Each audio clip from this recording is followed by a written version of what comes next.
اعوذ باللہ من الشیطان الرجیم بسم اللہ الرحمن الرحیم ایاک نعبد و ایاک نستعین۔ ای اسپائسی ہاؤس میں خوش آمدید اور تمام معزز سامعین کو السلام علیکم ورحمۃ اللہ وبرکاتہ۔ جاپان کی ایک نئی کہانی کے ساتھ جس کا عنوان ہے اب کے برس تو 100 برس۔ آئیے معزز خواتین و حضرات چلتے ہیں کہانی کی طرف۔ مصروف مشینی اور گہما گہمی کی زندگی نے جاپانی لوگوں کو لطیف جذبات، شعر و شاعری جیسی روحانی اور پرکیف چیزوں سے بہت دور کر دیا ہے۔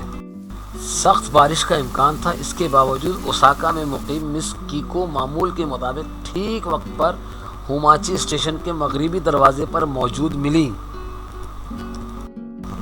اسے معلوم تھا کہ میں جاپان میں 2000 روپے کمانے کے باوجود غریب ہوں، اور میں بھی اس امر سے واقف تھا کہ وہ ماہانہ 5500 روپے کمانے کے باوجود ہماری طرح فراغ دل نہیں ہے۔ ہم کچھ رقم خرچ کر کے کسی بہتر ہوٹل یا تفریح گاہ میں جانے کے بجائے ہوماچی اسٹیشن کے قریب ایک ویران باغیچے کے گوشے میں موجود ایک سیمنٹ کے بیچ پر بیٹھ گئے۔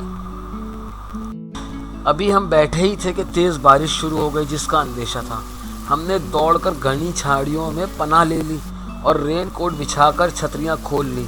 چند ننھے پرندے اڑتے ہوئے آئے اور درخت پر بیٹھ گئے، لیکن ہمیں نیچے دیکھا تو دوبارہ اڑ کر بھاگ گئے۔ اس بارش کے شور نے اپنا وطن یاد دلا دیا۔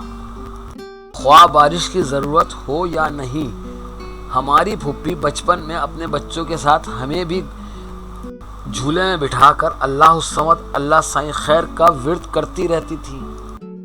سامنے واقع پارک کے انتہائی سرے پر گوتم بدھ کے مندر کی چھت سے پانی ٹپک کر گوتم بدھ کے مجسموں کو دھو رہا تھا، اور وقفے وقفے سے ہوا کا جھونکا درختوں کو جھنجھوڑنے لگتا اور شاخوں سے پتے اور باریک سا بور پاؤڈر کی طرح تیرتا ہوا نیچے آتا۔ رہ کر حشرات کی صدا بلند ہوتی۔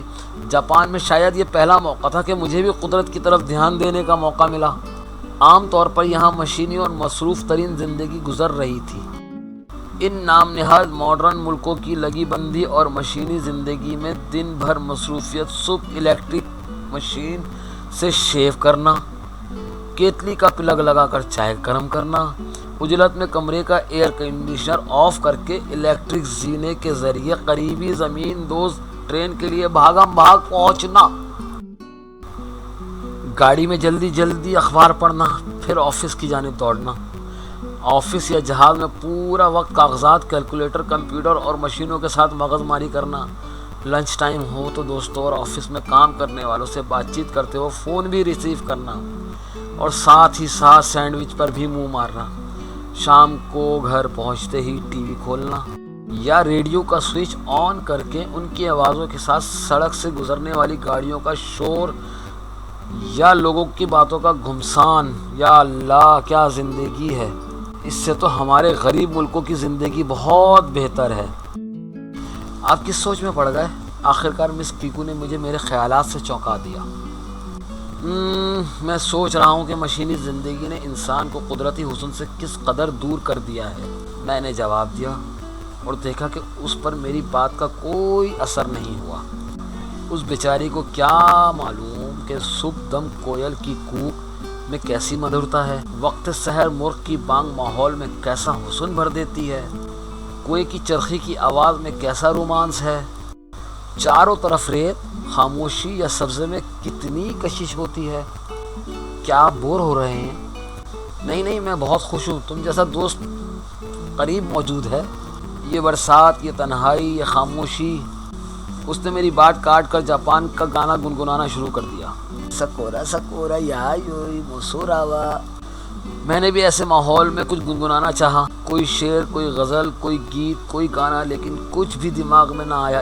پھر ایک دم ایک مصرع ذہن میں ابھرا اور میں اسی کو گنگنانے لگا۔ اے گھٹا کالی گھٹا، اب کے برس تو 100 برس۔ پھر میں نے اس سے پوچھا، تم اس کا مطلب جانتی ہو؟ اس گانے کا کیا مطلب ہے؟ اس نے دلچسپی لیتے ہوئے پوچھا۔ ہمارے ملک میں بارش بہت کم ہوتی ہے، میں نے جواب دیا، لیکن جب کوئی دوست اپنے دوست سے ملنے کے لیے جاتا ہے تو اتفاق سے بارش تیز ہو جاتی ہے، تو دوست کہتا ہے، اے بارش اب تو برستی رہے۔ اس نے معصومیت سے پوچھا، کیوں؟ ظاہر ہے کہ جب تک بارش ہوتی رہے گی وہ وہیں اپنے دوست کے قریب رہنے پر مجبور رہے گا۔ وہ برستی ہوئی بارش میں اپنے گھر کیسے جا سکے گا؟ میں یہ کہہ کر اس کی طرف دیکھتا رہا، منتظر تھا کہ دیکھوں وہ کیا جواب دیتی ہے۔ وہ چند لمحے سوچتی رہی، پھر گردن اٹھا کر بولی، کیا وہ اپنی چھتری گھر بھول آئی تھی؟ اور میں اپنے پورے رومانٹک نظارے کو بارش کے پانی میں بہتے ہوئے دیکھتا رہا۔ اسے کیسے سمجھایا جا سکتا تھا کہ وہ جس دنیا میں رہتی ہے وہ میری دنیا سے نرالی ہے۔ وہاں ہر گھنٹے کے بعد ریڈیو ٹی وی کے ذریعے موسم کی پیشگوئی نشر نہیں ہوتی۔ وہاں کے لوگوں کے پاس فولڈ ہونے والے نائلون کی چھتریاں نہیں ہوتی جنہیں وہ قلم کی طرح انگلی یا اظہار بند کے ساتھ لٹکا کر چلا کریں۔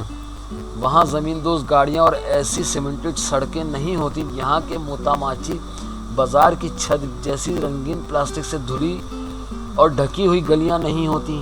ہمارے ہاں 2-3 گھنٹے کی بارش اس قدر افراتفری اور خراب حالات پیدا کر سکتی ہیں جیسی سیکنڈ ورلڈ وار نے جاپان میں پیدا کی تھی۔ تو دوستو یہ تھی آج کی کہانی۔ امید ہے کہ آپ کو اچھی لگی ہوگی۔ انشاءاللہ آئندہ بھی بہت اچھی کہانیاں لے کر حاضر ہوں گے۔ جب تک کے لیے اجازت دیجیے۔ اور ہاں ایک بات، مجھ سے زیادہ میرے وطن کو اپنی دعاؤں میں شامل رکھیے گا، کیونکہ اس میں میں، آپ اور ہم سب شامل ہیں۔ پاکستان زندہ باد۔